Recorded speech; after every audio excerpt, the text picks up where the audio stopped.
Well, my daddy left home when I was 3, and he didn't leave much to Ma and me, just this old guitar and an empty bottle of booze. Now, I don't blame him 'cause he run and hid, but the meanest thing that he ever did was before he left, he went and named me Sue. Well, I grew up quick and I grew up mean. My fists got hard, my wits got keen. Roamed from town to town to hide my shame. But I made me a vow to the moon and stars, I'd search the honky-tonks and bars and kill that man that gave me that awful name. Well, it was Gatlinburg in mid-July, and I'd just hit town and my throat was dry. I thought I'd stop and have myself a brew. At an old saloon on a street of mud, there at a table, dealing stud, sat the dirty mangy dog that named me Sue.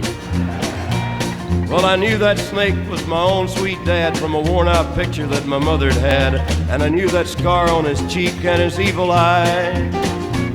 He was big and bent and gray and old, and I looked at him and my blood ran cold, and I said, "My name is Sue.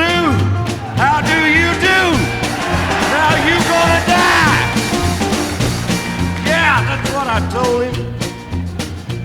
Well, I hit him hard right between the eyes, and he went down, but to my surprise, come up with a knife and cut off a piece of my ear.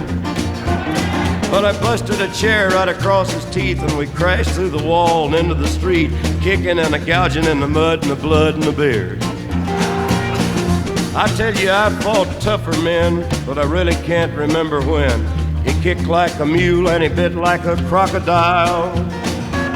I heard him laugh and then I heard him cuss, and he went for his gun. I pulled mine first. He stood there looking at me, and I saw him smile. And he said, "Son, this world is rough, and if a man's gonna make it, he's gotta be tough.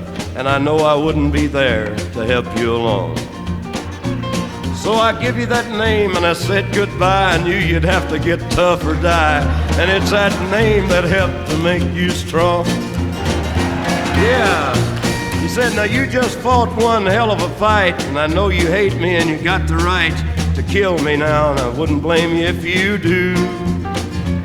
But you ought to thank me before I die for the gravel in your guts and the spit in your eye, 'cause I'm the son of a bitch that named you Sue." Yeah, well, what could I do? What could I do?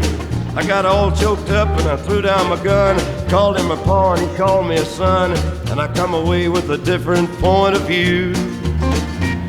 And I think about him now and then, every time I try and every time I win. And if I ever have a son, I think I'm gonna name him Bill or George, any damn thing but Sue. I still ain't that